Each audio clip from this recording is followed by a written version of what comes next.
ready for some football. I don't know about you. Who else could it be but your man Lou? Yeah. The LouieTeeNetwork is powered by MusicHead University. MusicHeads, classes in session. Turn me up. Enroll on YouTube now. Link is in the description. Who else could it be? For me, your man, Louie T. Welcome to Sunday Night Football overtime. Ravens, Patriots. This is a big one for both teams for different reasons. Patriots get the win, 28-24, clinch a playoff berth for the first time since 2021. The first year after Brady was Mac Jones' rookie season. Mac Jones came in. They went to the playoffs. They got drubbed by the Bills, and they hadn't been back since. So the first time in 3 years. This was a big one for the Patriots. We'll start there. We'll get to the Ravens and all of their struggles this season. Lamar getting hurt again. And I talked about this season being drunk and all the injuries and how it's, up is down, down is up, left is right, right is left. That's the NFL season this year. And the Ravens are a part of that discussion with their struggles this season. They're a triple P. Doesn't look like they'll be making it this year, though, along with teams like Kansas City, Detroit, et cetera, et cetera. But let's get to the New England Patriots first, because this was impressive. And the reason this was impressive was because they pointed out during the telecast, and it's something that if you've been watching, football this season, then the Patriots haven't played a very rigorous schedule. There's been a lot of Cincinnati, and obviously they play in a bad division, so that's a part of it. You've got 2 wins versus the Jets, 2 wins, or you play the Jets twice, you play the Dolphins twice. They played Cincinnati, they played the New Orleans Saints. They played basically the worst division in football this year, if I'm not mistaken, in the NFC South, because they played Atlanta, they played New Orleans, they played Tampa Bay, which was the best team in the division at the time. They played Carolina. They didn't play this version of Carolina that's playing really well. They played the early season version that was lost, so forth and so forth, right? And they've taken advantage of it, and that's what you're supposed to do. Like, no one's going to take back the wins because they were against lesser opponents. That's what you do. And if you look at the NFL, by and large, the teams that win 12, 13 games in a season, 14, they beat up on the little sisters of the poor. That's how you run your record up. That's how the bad stay bad, and that's how the good end up being good. That's the separation, right? If those teams were splitting those games, then the middle class would be a lot bigger and the elites would be a lot smaller, and so would the worst teams in the league. But the reality is the good teams this year are plentiful because they're winning all of those games, and the bad teams, there's a lot of those this year because they're not winning games.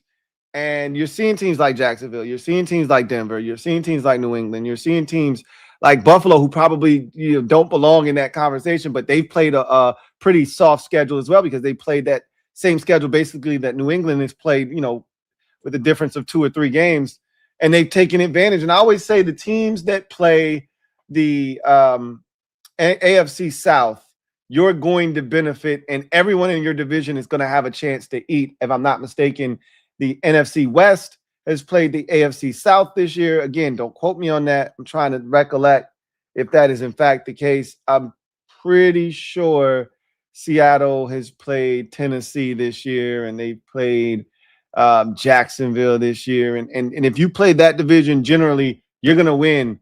3 teams in your division is going to win double-digit games just based off of playing that division. And then if you pair it up with another bad division. So if you're the NFC West and you're playing the AFC South and the NFC South, let's say, you're going to have a chance to do serious damage. And I think that's what ultimately has happened. But New England is one of those teams that has benefited from a schedule that hasn't been as rigorous. And so the question then starts to beg when they start to see these teams, because guess what? There are no Cincinnatis. There are no Jets. There are no Dolphins. There are no Saints. There are no Titans. There are no pushovers when you get to the postseason. Everybody's good. So being that you've beat up on all of these teams, when you get to the postseason and everybody's good, are you going to be able to hang with the big boys? And last week, when they blew that lead, I wasn't necessarily concerned as much as what's going to happen when the schedule ratchets up. And I really wanted to see them tonight. This was a tough environment. Would have loved to have seen Lamar Jackson not get hurt. Really wanted to see what would happen. But even in the face of adversity, without Lamar Jackson, they were down 24-13 in the fourth quarter, and they rallied back to win with 15 unanswered points. So I think they answered a lot of questions for me tonight. Despite Lamar Jackson not being in the game, they still did. The Ravens had a sizable lead in the fourth quarter, and the Patriots didn't flinch. They didn't blink. And it starts with Drake Maye, right? Like, I think it starts with Mike Vrabel, right? Like the balls to have a fake punt that doesn't work and to keep your team engaged. Like, hey, don't worry about it. We good. We good. Like, we tried it. The shit didn't work. It's not the end of the world. We're good, right? And to keep your guys in the fight, in the face of adversity, starts with Mike Vrabel, but Drake Maye is the engine that powers this thing. 380 yards passing tonight, 31 of 44. Are you kidding me? They basically put the game on this kid's shoulders and said, go win us the game. No Travion Henderson. Pop Douglas got hurt. You lost an offensive lineman. Don't worry about it. I got it. And to be 31 of 44 for 380, that dime, that dot that he threw to Kyle Williams on this. Are you kidding me? By the way, that was the kid I wanted. If you're a Commanders fan, that is the kid I wanted in the draft to replace De'Ami Brown. He was a true vertical threat at Washington State, and he's showing it in the NFL. You heard he's averaging 28 yards, I believe, per catch this year. That's all they use him for in New England, by the way.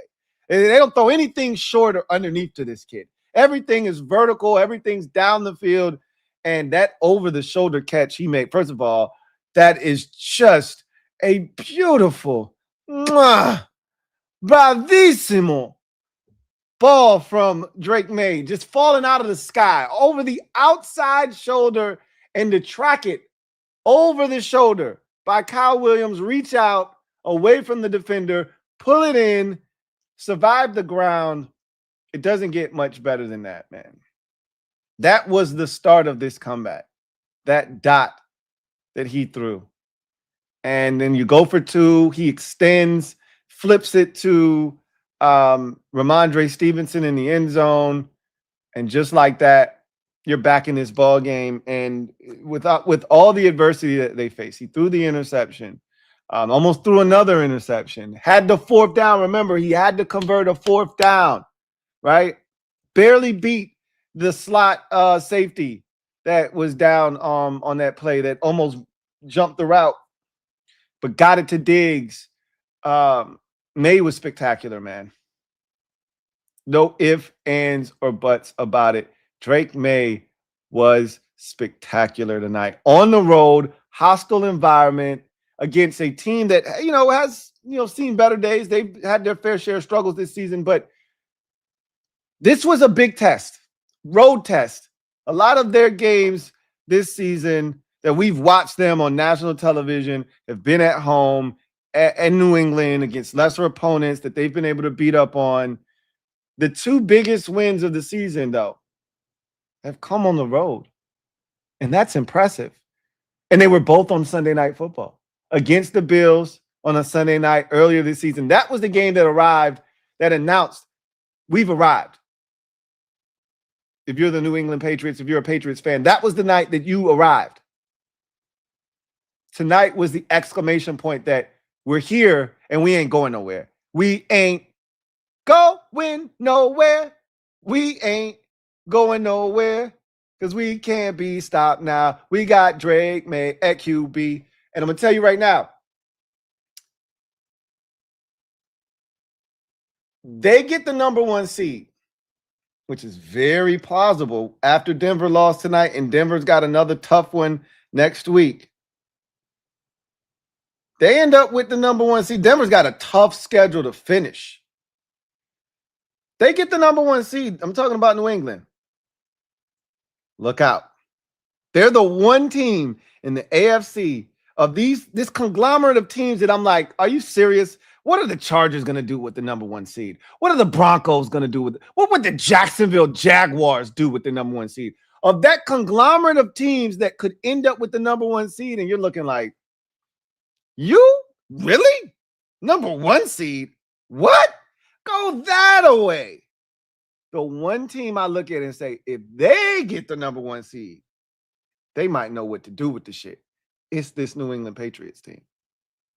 This win tonight was huge because they needed to prove to themselves that they could do this. Just in case they don't get the number 1 seed and they got to go on the road and they got to go into a hostile environment against a tough team, they needed to prove to themselves that 1, they could do it. 2, they could come back from behind, face some adversity, and still come out on top. They did all of those things. They checked all those boxes tonight. Made mistakes, overcame said mistakes. Got themselves down in the ball game, overcame a double-digit 2-score deficit in the fourth quarter, made all the right plays, forced a fumble at the end. K'Lavon Chaisson has been huge for them. Of all of the money that they've spent, and it's been some good money spent. We saw Carlton Davis play really well again tonight. He's been outstanding for them this season. We've seen all of the guys that they've brought in here. You know, Harold Landry has 8.5 sacks to lead their team. It's been money well spent. But the guy that they probably spent the least amount of money on, K'Lavon Chaisson, makes arguably the biggest play of the night defensively, for sure. With the forced fumble, he's been spectacular for them this year. I don't know if they thought they were going to get what they got out of him. He's got 6.5 sacks this season. But that play, and I could see it happening in slow motion. I was like, oh, my God. When he made that jump to make the defender, I said, oh, shit, he's going to fumble. He has no idea. Now, I said the guy's got to actively go after the ball, and K'Lavon Chaisson actively punched at the football. As a Commanders fan, you know how many times I see that exact type of opportunity present itself to my favorite team, and the guy just goes and tackles him really hard. Ooh, I got him, right? He came with bad intentions at the football and got it out of there, and I could see it happening a mile away. Like, he has no idea he's being tracked from behind. And if K'Lavon Chaisson comes with a chop, a punch, a club, any of the sort, anything that is attacking the football, not just the player with the football, this thing's coming out. And the football came right on out. And there were nothing but Patriots around that thing. And once that happened, you knew the game was over. And what a comeback. What a comeback. I thought Ramondre Stevenson was outstanding tonight. You know, no Travion Henderson for most of this game. He left with a concussion, probably late stages of the second quarter. And it was really all on the shoulders of Ramondre Stevenson. And I thought he had a big play in the second half, the catch and run, because it kind of felt like the Patriots were kind of stale offensively. He makes a catch and run and kind of gives them some life at that moment. He was spectacular. He had the game-winning touchdown run, had the big run at the end after they got the turnover to get the first down, stayed in bounds. That put him in a position to basically kneel it out. He was spectacular tonight. So was Stephon Diggs, another guy. Money well spent, right? They spent a lot of money this offseason to revamp this roster, and Diggs was one of the guys they spent money on. And he showed his leadership again tonight, when they were down double digits, when Derrick Henry scored his second rushing touchdown of the night and they were down 24-13. He went up and down that sideline, challenging those players, telling them, hey, we still in this game. Keep your head up. Let's go. And sure enough, he came out. He made a bunch of big plays in this game, including that 4th and 2 catch and run to put them in a position to go down and score. He was huge in this game, man. He was massive. Over 100 yards receiving. And their biggest wins, and I talked about this earlier, their biggest wins, their 2 biggest wins have been on the road at Buffalo on a Sunday night earlier this season, and here tonight on the road at Baltimore. He had 2 massive games. So he's shown up when they've needed him the most. Hunter Henry, I thought, turned in a really good evening tonight as well. Mac Hollins, unsung hero. He's a guy that, you don't talk about a lot when we talk about these New England receivers. We talk about all these guys that they have and Drake Maye has at his disposal. But Mac Hollins quietly is one of those guys that he trusts. And Mac Hollins was really good tonight, especially in the first half. But Mac Hollins made a bunch of big plays tonight.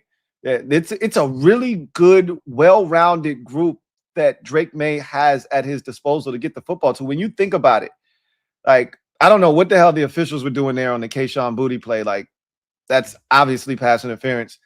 Kayshon Boutte needs to catch that football still, but how do you not call that? Like, the football gods right it or wrong, right? They usually do in these instances. Okay, you're not going to call it. Don't worry about it. Kyle Williams, touchdown over the top. No worries, right? Don't worry. We'll get you back down there. You'll score a touchdown. 4th and 2. No worries. Wiggins is going to try to catch a pick.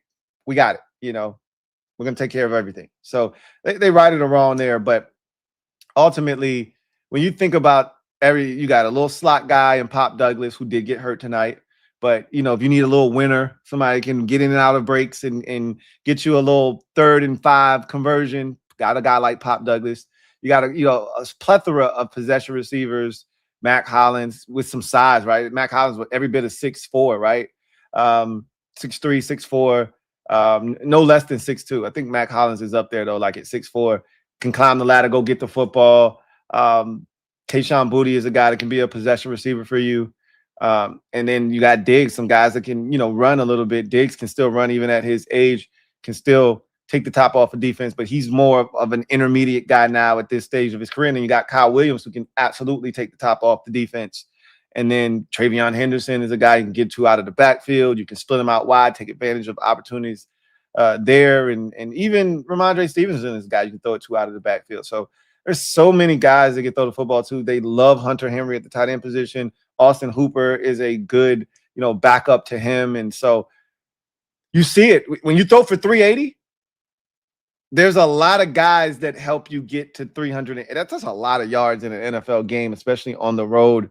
And Drake Maye has just been dealing this season. And the completion percentage has been through the roof. And he looks good.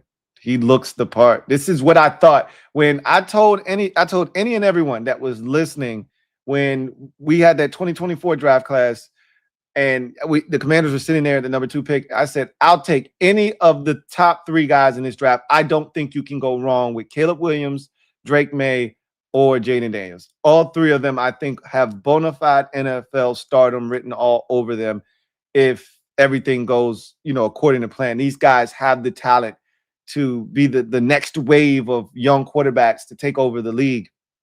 And you're seeing it, right? Jaden did it in his rookie season.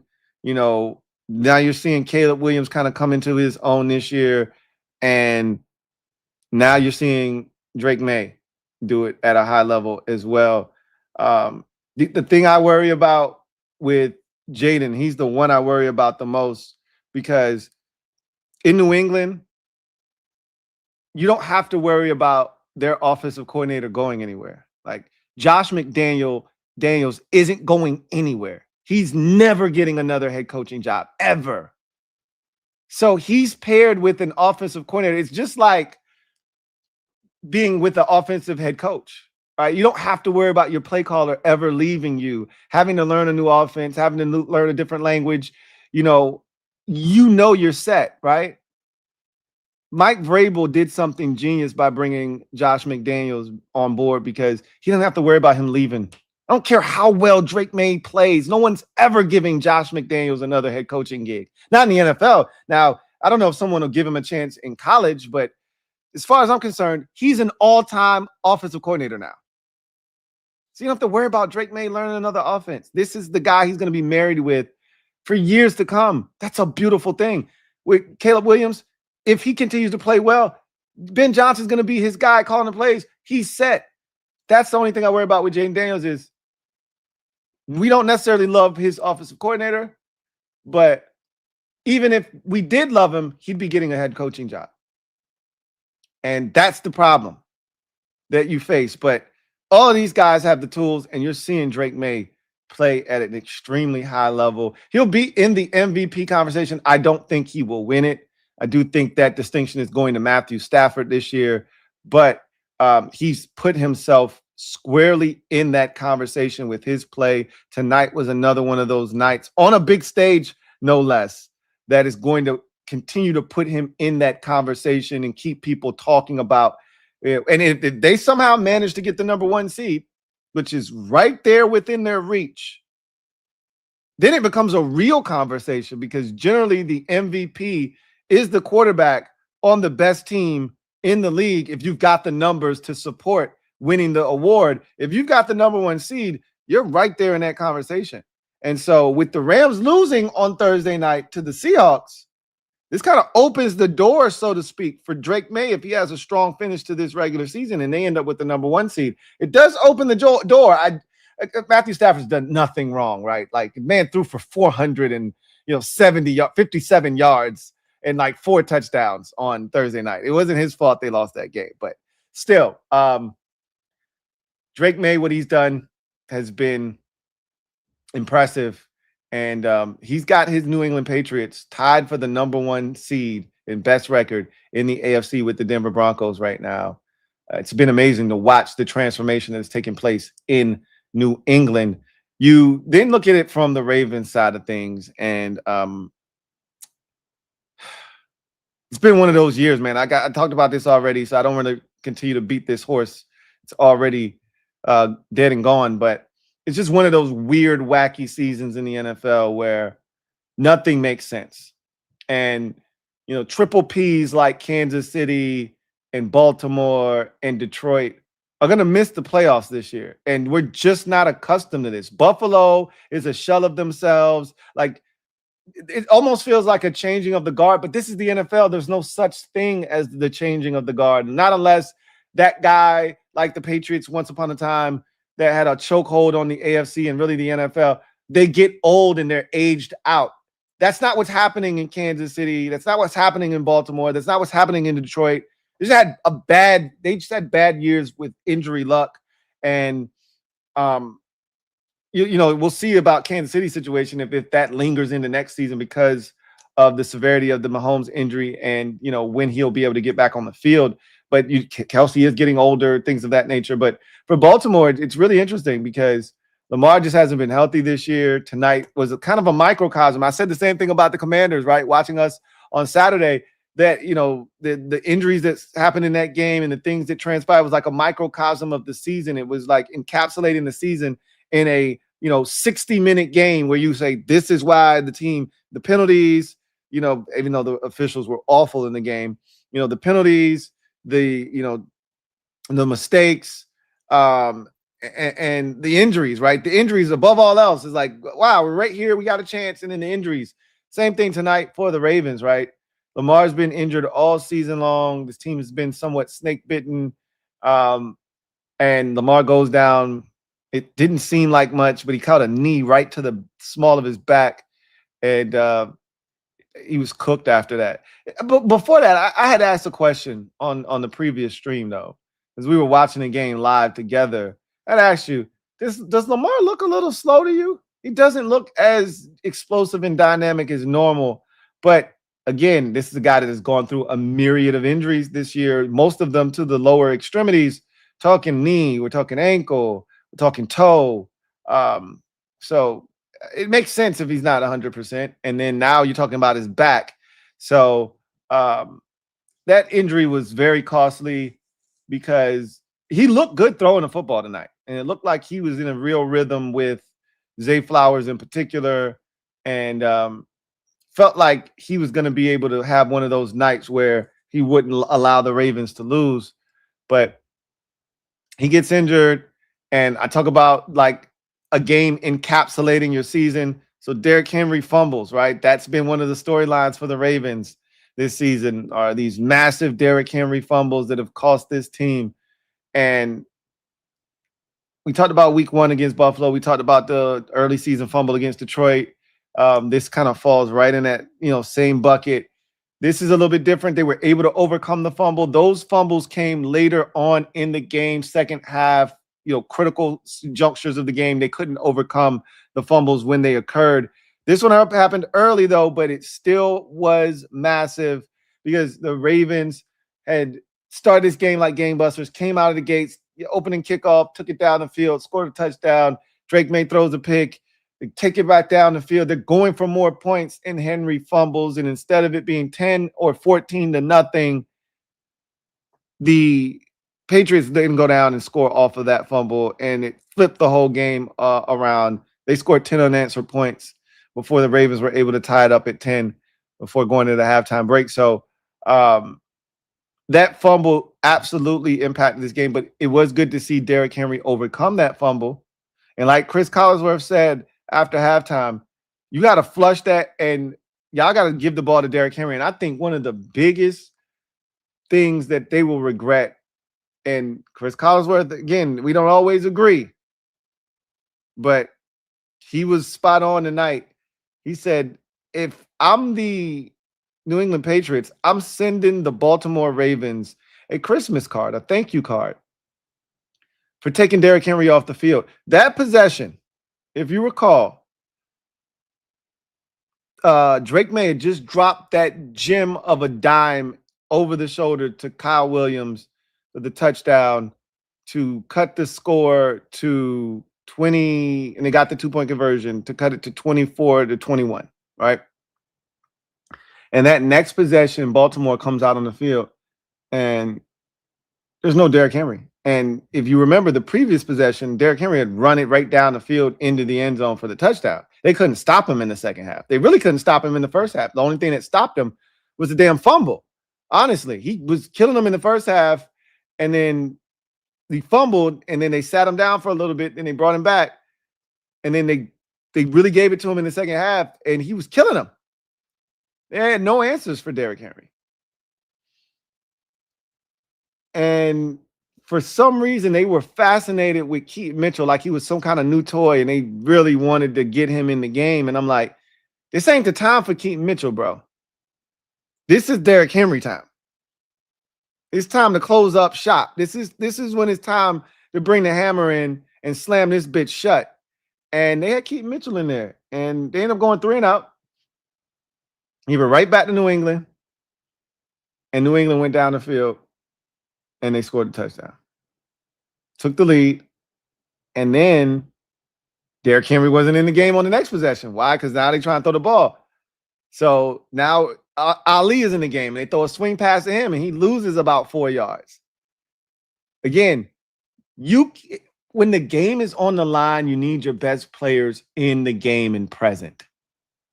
You had 2 straight possessions of no Derrick Henry. You're not winning this game with no Lamar Jackson already on the field. You aren't winning this game without Derrick Henry on the field. So when we go back and we look at why the Ravens lost this game, I don't think you need to go any further than them taking Derrick Henry off the field for 2 critical possessions late in this ball game. One of which they still had the lead, and they could have leaned on Derrick Henry to start burning clock, getting first downs, forcing the Patriots to dedicate an extra defender to the box to stop them. And then you could have maybe gone play action fake, hit something over the middle of the field. Zay Flowers was killing these boys. You might have been able to get a chunk play there, maybe put yourself in a position to kick a field goal, to extend the lead, something of that nature, but you never, ever exploit it. And Chris Collinsworth, like I said, he was hot tonight. He said, you know, these plays that they're running, the play action fake works a lot better when it's Derrick Henry. They're not afraid of Keaton Mitchell. They don't give a shit about Keaton Mitchell getting the ball. But you know, if we know what they would have to respond to if you fake it, Derrick Henry. But him not being in the game, let New England off the hook. Sometimes you can be your own worst enemy. And sometimes we see these coordinators, and for whatever reason, they outsmart themselves. Sometimes you don't need to be the smartest guy in the room. Keep it simple, stupid is what a wise man once told me. Excuse me, a wise woman once told me. Keep it simple, stupid. Just do the obvious thing if it's working. They went away from it, and I think it cost them tonight. But the opportunities were there. You know, Wiggins had a chance at a pick. I don't know what the hell Mark Andrews was thinking at the end of the first half. Who knows what would happen, because they had 2 timeouts.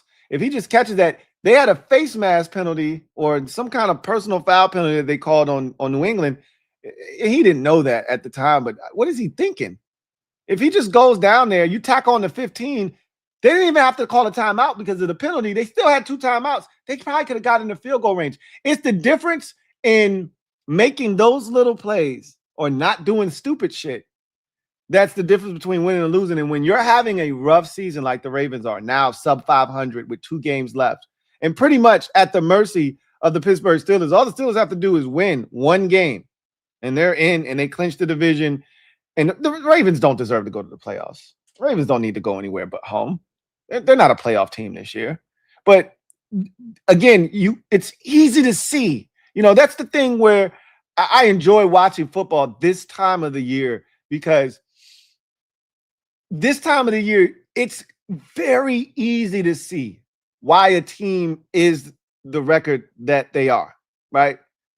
You see why a team's won 3 games this season or 2 games this season. I talked about the Raiders earlier on the show earlier about committing a dumb infraction. It's 3rd and 20. You're down 2 points. You've got the Texans backed up. They're going to punt from their own end zone. You're going to get great field position. If you just field this punt, don't even run it back, you're probably going to end up in Houston territory to start the possession.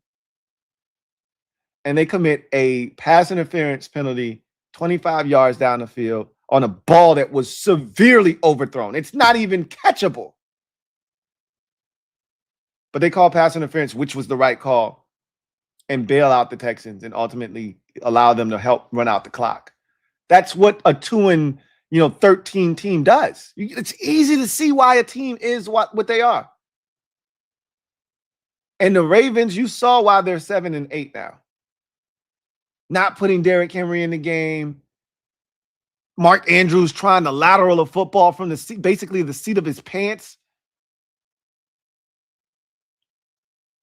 Derrick Henry fumbling the football. There were so many opportunities in this game, and they just made too many mistakes.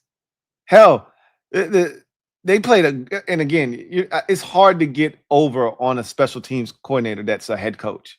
Like, you're not going to get over on John Harbaugh special teams. It's just not.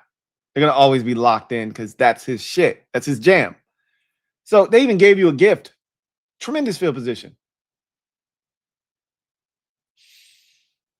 But the Ravens showed you in this game why they're 7-8 and why they won't be participating in the postseason this year.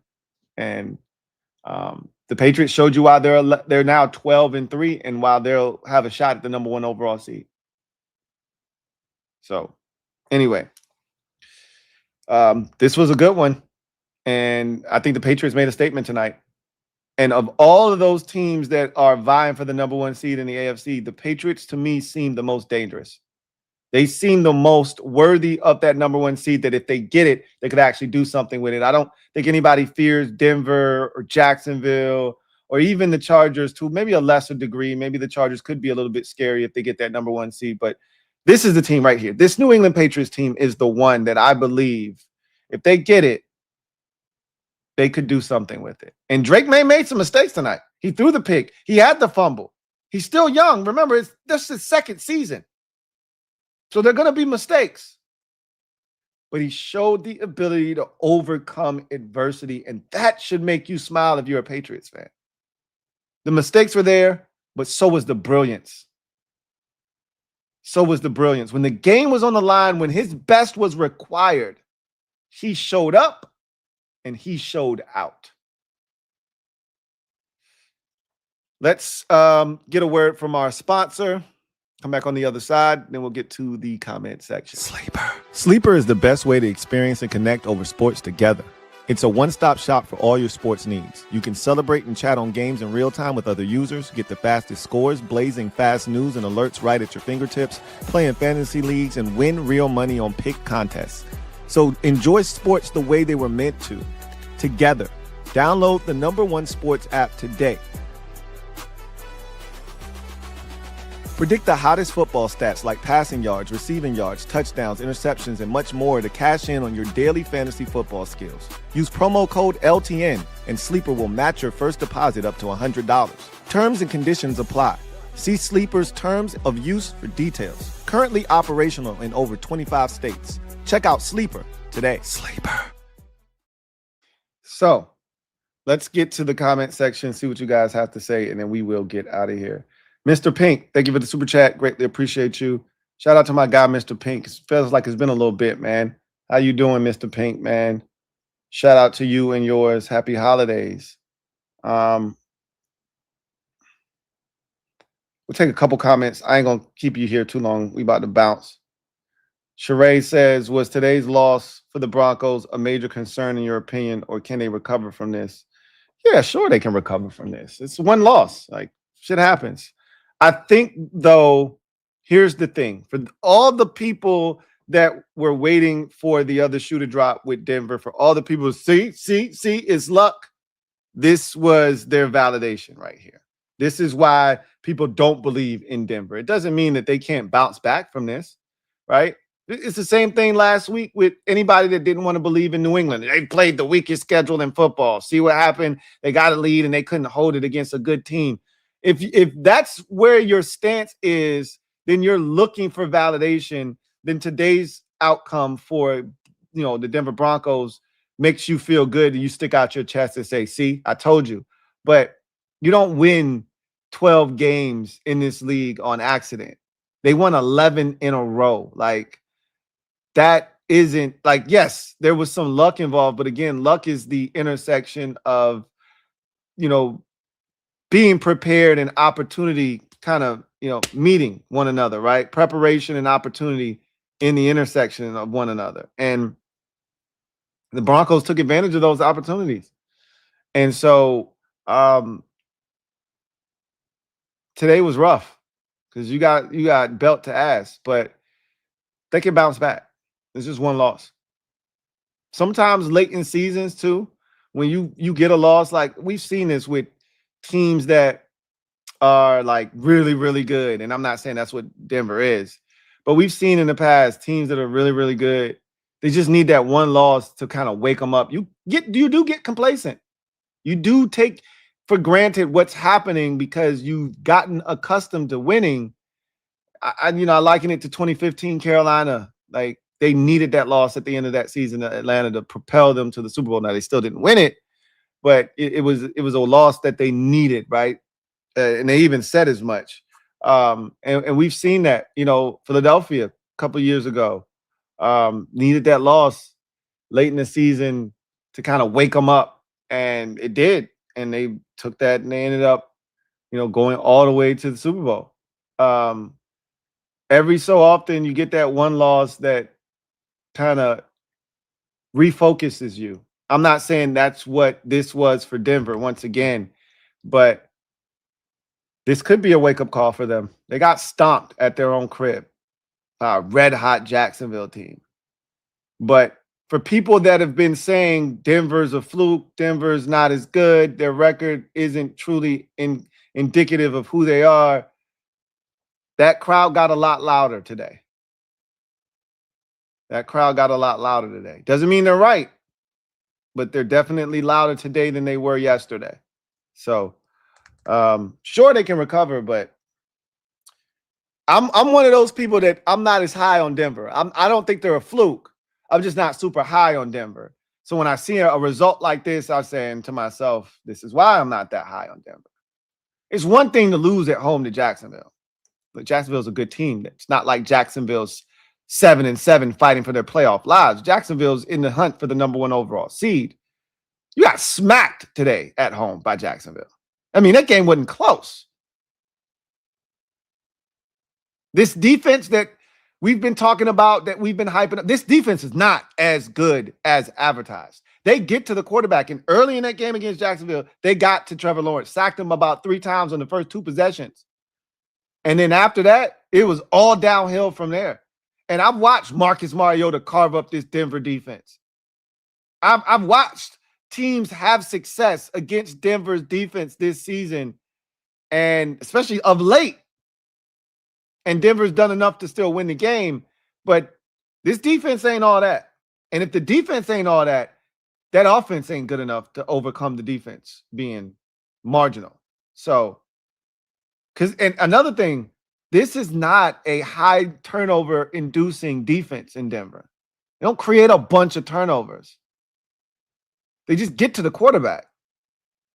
So, I don't know. I don't know, Jim. I don't know about these Broncos, but, you know, they can definitely recover from today's loss. It's not the end of the world. Chris Herrera, thank you for the super chat. Greatly appreciate you. Chris writes, I agree with the person that said, why do we have to put down May to boost up JD5 or vice versa? They are both good and both teams are happy. Leave it at that. Yeah, I never can understand the perspective that suggests that in order for one, and you know, that's the irrational fans. That has more to do with people that are insecure than anything else. If you're secure in yourself, like, again, I always talk about sports being a microcosm of life. If you're secure in who you are, then you don't need to degrade someone else to boost your ego, right? That's what bullies do, right? Because they're insecure. They got to make fun of somebody else. They got to put somebody else down to make themselves feel good, right? But if you feel confident in yourself and what you're capable of, you don't need to demean anyone else to make yourself feel good, right?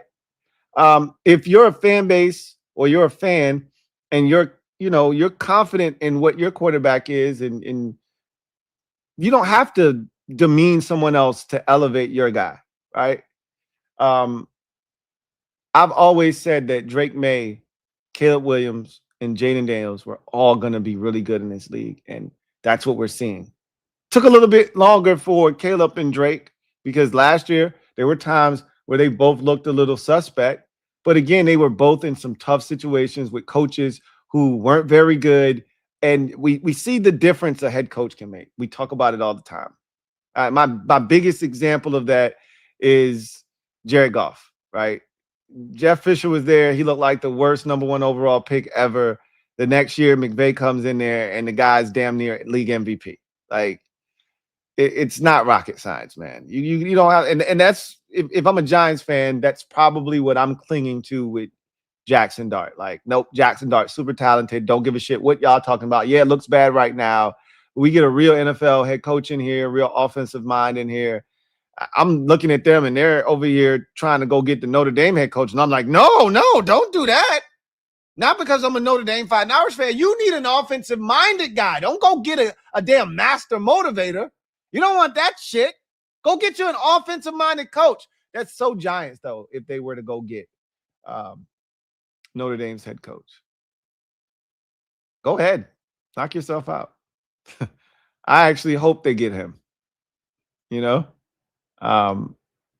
But what they need is, and this might not be the year, the best year for the offensive-minded head coach, right? Because this is what I'm talking to the Commanders fans about earlier.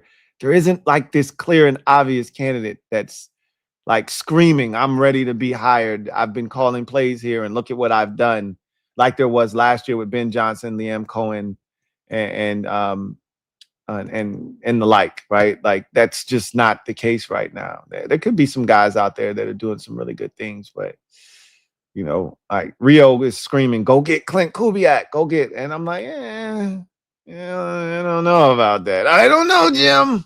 I don't know about that. But you don't have to put down Drake Maye to elevate Jaden, or put down Jaden to elevate Caleb Williams. That's what Bears fans do, right? It can't be both. Like, either you're with Caleb or you're against him. And it's like, nah, we rock with Caleb. He's from the DMV. Like, we got nothing but love for Caleb. That's y'all that be on that bullshit. We don't got it. There's no rivalry with the Bears. Not for me, at least. There's no rivalry. We do play them almost every year. You know who else we play almost every year? Atlanta Falcons. There's no rivalry. I hope Caleb Williams does really good in the NFL. I root for the young boys, man. I love seeing the young boys come of age right before my very eyes. I love watching that shit. I love watching what Caleb did last night. I love watching what Drake Maye did tonight. I love that shit.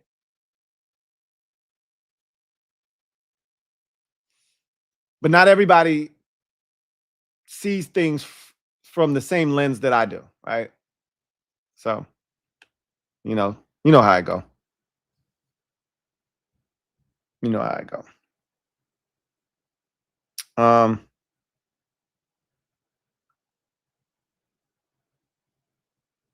Mr. Pink says, I meant to say my super chat that this Pats win was great, and so was the Browns and the Seahawks.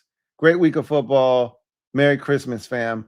Well, the Browns didn't win, but it was a good game against Buffalo today. It's a really good game. Merry Christmas to you and yours too, Mr. Pink. The Seahawks game was great. We got some really good football this week, man. Seriously. The Thursday night game was ridiculous. The Saturday night game was stupid, and this game was really good tonight. Like, it'd be nice if they capped it off with a gem tomorrow night in Indy with 44-year-old Phillip Rivers at quarterback, Grandpa Rivers against the 49ers. It'd be nice if we got a gem there too, to cap this thing off.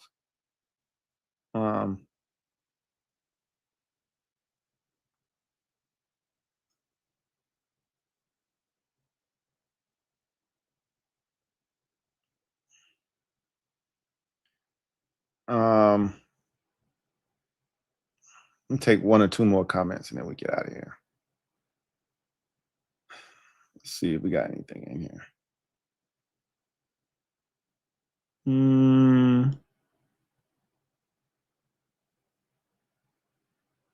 Let's see.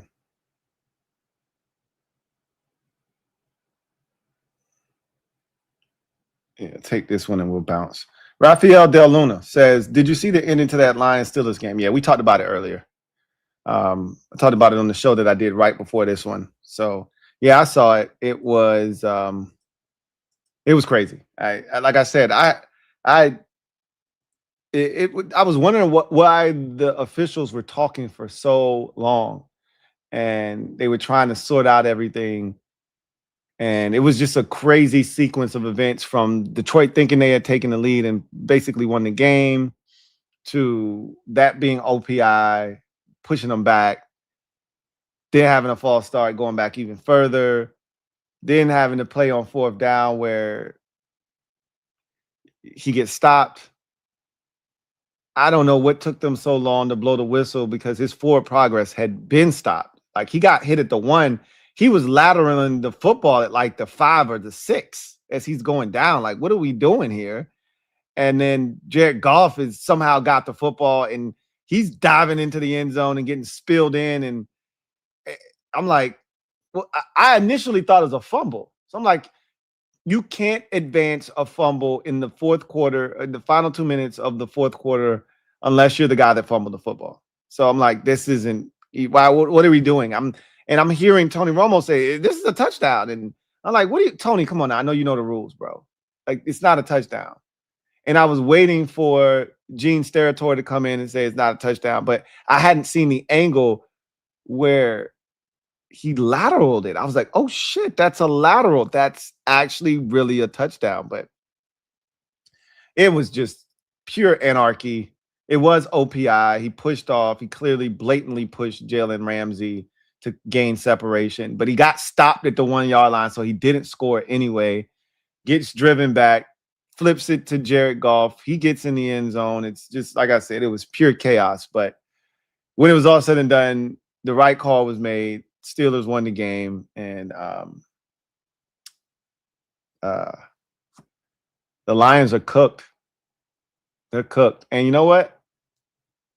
It's just one of those years. It's fitting, right? Because I watched the Lions struggle this year. They won some games they had no business winning too. Right? They should have lost to the Giants.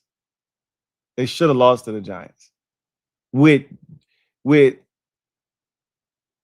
Jameis Winston at quarterback, kicking their ass. So they probably don't deserve to be in the postseason either. Anyway, I digress. Let's get out of here. Big win for the Patriots, man. This was one of those wins that I felt like they needed to get. They needed, not necessarily because the Ravens are some hot shot team and, it's a statement win. To me, this was more reflective of we need to do this for ourselves. Like we need to see that we can go on the road and be a team that's desperate. I really felt like the Steelers win today was indicative of that, of we just went on the road and beat a desperate team fighting for their playoff lives. Like that's tough to do, man, because you're going to get the best that they've got. Even if it's not the best that they're capable of, it's the best that they've got right now, right? What they've got left, you're going to get it because this is all they got. If they don't win, and the Steelers went into Detroit, took the Lions' best punch and delivered the knockout blow basically to their season. And that's essentially what the Patriots did to the Ravens tonight. Again, I would have liked to have seen Lamar Jackson finish this game and really seen what it looked like, but they got no control over that. They did what they needed to do, and they were down, again, 11 points in the fourth quarter and rallied back, scored 15 unanswered and won this game. That's super impressive. So Patriots have clinched the playoff berth. So shout out to them. Shout out to Chicago Bears, who have also clinched the playoff berth via the loss by the Detroit Lions today. So the playoff picture is starting to take shape, starting to see some teams clinch. And if the Colts lose tomorrow night, a bunch of AFC teams clinch playoff berths as well, because then all of those teams that are looking to solidify themselves as wild cards won't have to worry about the Colts trying to sneak their way in. So a lot of this can get cleared up over the next, few days or so. But this was a big one for the Ravens. They got it done. 28-24. Drake Maye playing like an MVP candidate in his second season. That's going to do it for me, your man Louie T, here on Sunday Night Football Overtime. Patriots massive win, improved to 12-3 on the season, put themselves in a very good position to end up with the number one seed, tied with Denver atop the AFC. Meanwhile, this is a gut punch to the Baltimore Ravens, blowing an 11-point lead, losing Lamar Jackson in the process. Don't know his status for the upcoming game next week against the Green Bay Packers. That is an elimination game, basically, for those two teams. The loser of that game probably not going to make the postseason, especially for Baltimore. If they lose, it's literally over. If Green Bay loses, they still, have a shot to make the playoffs. All they have to do is win the following week. But things get a lot more interesting if Green Bay doesn't win that game. So a lot on the line next week, but the Ravens have put themselves basically in the corner now where they got to win out, and they're going to need some help as well as they fall 28-24 and drop to 7-8 on the season. And again, now Lamar Jackson is dealing with a back injury, probably back spasms at this point. Who knows the severity of this injury? And, your back is nothing to play with. If he can't go and you got to rely on Snoop Huntley, you're probably cooked anyway. So anyway, you guys get out of here. Enjoy the rest of your evening, and I will see you guys next time. God bless and good night. Peace.